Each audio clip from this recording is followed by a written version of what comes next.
I mean, I'm sure you've seen the MGM hack that everyone's been talking about, the cybersecurity thing, and Okta's name Yeah. has been brought into that. And there's been some confusion just because Okta's the SSO tool they're using, but it wasn't actually Okta that caused the fault. But this really highlights that identity management tools, from the access perspective especially, are definitely being targeted by the more advanced modern hackers. So Da Vinci, not saying in itself, but I guess the orchestration layer is going to be this whole new wing, right? So hackers finally figured out you get into the identity tool, you own everything. So if they realize, hey, from an orchestration layer, if you get in, you can compromise that orchestration layer, you can control authentication and authorization for everyone.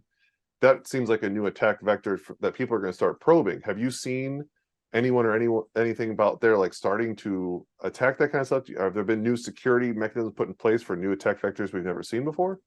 Yeah, I'm not saying anything new and out of the ordinary, but it's something that we're very aware of, and it's something that our security team internally is very aware of, right? Yeah.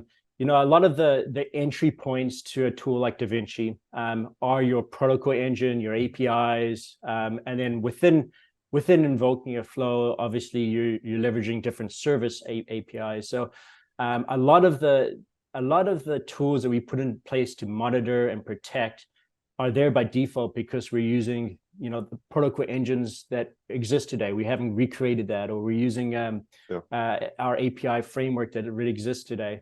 So in many ways, we're already set up for monitoring and for observing these kind of attacks. And hats off to our security team and our infrastructure team, as they work hard through this. I think a lot of this is also a good reason why every customer needs some sort of like protection when it comes to either fraud or risk management, and they need layered protection for sure. I think gone are the days where you can kind of pick a vendor and be happy with it and that's going to protect you. I think you need to look at many different layers.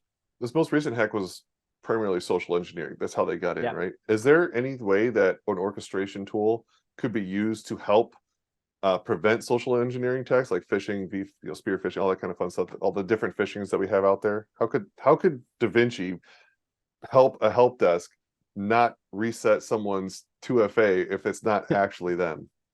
Yeah, obviously a tough problem, especially when it comes to social engineering. I think in that flow of resetting a password, because you now have flexibility to build that out yourself, you have flexibility to build in as many checks as you can into that journey. And this is when it comes down to making sure that you've designed things well with security in mind.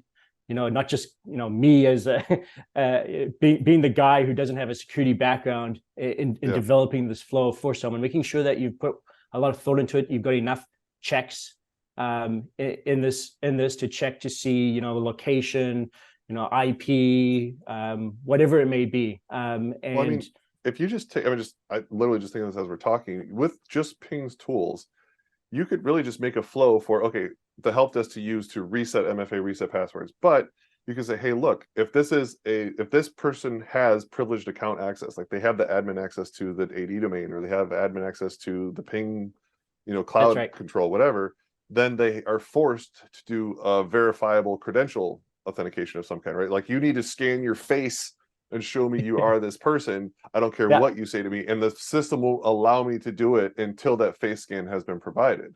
Like, have you created any flows like that for anybody?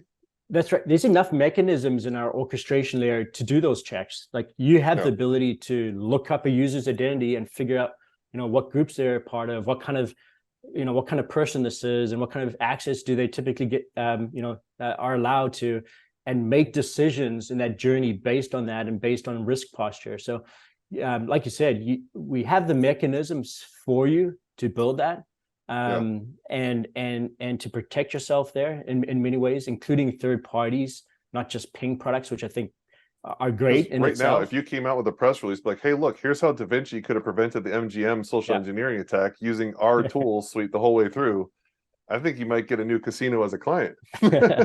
Hey, you never know. I'm sure marketing is on top of that.